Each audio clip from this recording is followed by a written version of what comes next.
see. Today we are on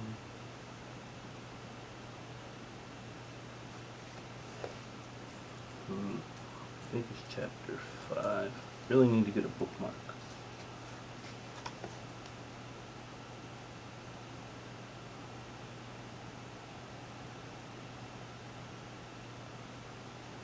Yeah, it's chapter 5. I remember because the girl was standing in front of the mirror. You just looking at me? I don't think so. That's better.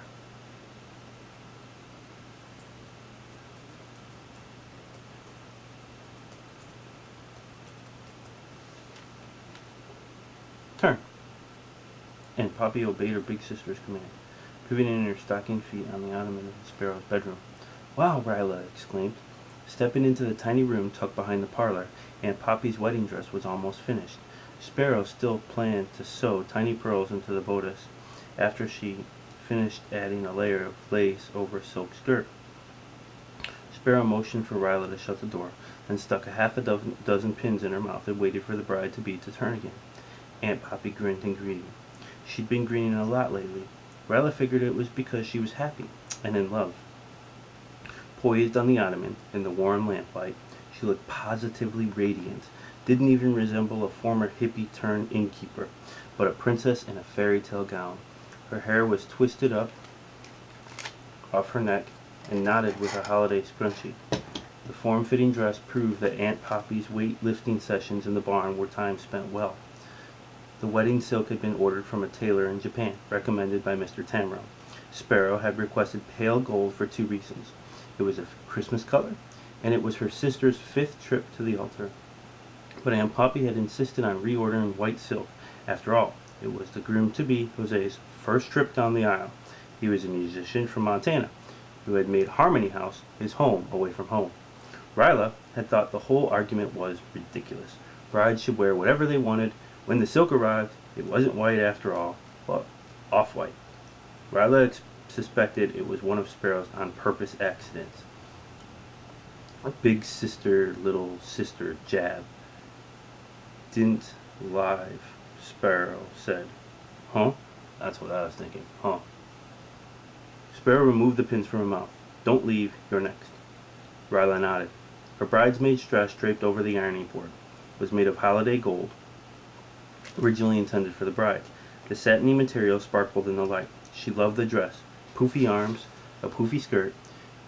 What she didn't love was the low-cut neckline. No big deal, really, but she hated the way the bodice fit her the same way it fit the hanger. A bit of a bosom would be nice, but Ryla didn't count on one thing appearing in the next few weeks. Oh, one appearing in the next few weeks. Sigh. Wouldn't it be nice if Joshua could see her all dolled up with her hair, French braided the way Aunt Poppy promised to fix it? Maybe she would stumble into her one true love in the barn on the wedding day. Right. Earth, you'll be dressed in your gown, feeding the cats, and Joshua won't have anything better to do on Christmas Eve than hang out in the barn with Taco.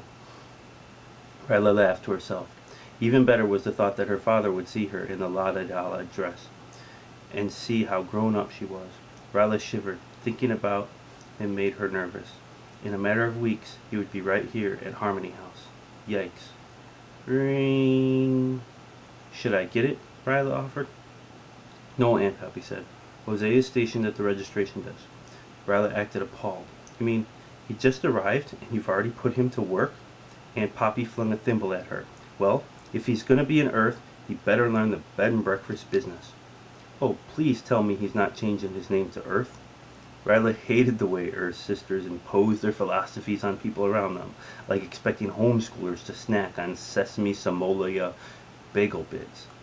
No, he'll remain a Pachico, and still travel to his gigs, but he'll play here most of the time. Here? You mean Jose will play music for the guests? Her aunt nodded vigorously, emulating Ryla's enthusiasm. Quit wiggling, Sparrow ordered. Aunt Poppy made a face at her big sister when she wasn't looking. Ryla giggled. It was brave of her under the circumstances. While waiting for her fitting, Ryla toured Sparrow's bedroom. Decorations were sparse, not overdone like Aunt Poppy's room. A colorful quilt cozied up the bed, and a hand-braided rug covered the floor. The only pictures on the wall were of Ryla. She stopped to groan at each one. Ryla, first day of school. Ryla, 2 front teeth missing. Ryla, sitting on Nancy the goat, who used to mow the lawn before the neighbor's complaint sent the goat off from east of the town. Picking up a music box, she wound it. Strains of Give Peace a Chance drifted from the rosewood box, adding to her melancholy mood. After dinner, she'd taken a mug of hot cocoa to Goblin, only to find her beneath the rocker, not moving, not a spark of life shining in those dark, creepy eyes. Ryla had drunk the cocoa. Setting the mug next to Bo's empty cup of eggnog she polished off earlier. Worst of all, she had to uninvite Joshua to the attic since there were no new monsters to eat. This was unsettling. Meat. This was unsettling, like the quiet before an earthquake, when birds become still and animals shiver and hide. They know something big is about to happen. That's how this coming and going business made Ryla feel, like she was waiting for a page to turn or the next scene in a play to begin. "Hey," came Jose's voice from the hallway as he tapped the door. "Stop!" Aunt Poppy shrieked. "Don't come in!" Hopping off the ottoman, she raced to the bathroom, muttering, "He's not supposed to see me in my wedding dress." Sparrow winced at the lace snagged at the bed's post. "What is it, Jose?" He peeked in the room, waving at Ryla. "The phone call was from Abe. He's at the airport. Soon as they round up the bags in the cab, he'll be on his way." "Mr. Tamro is here?" Ryla yelped. Mr. Tamro? The giver of the monster gift? The bed and breakfast gift she adored? The one who came too infrequently and departed too soon?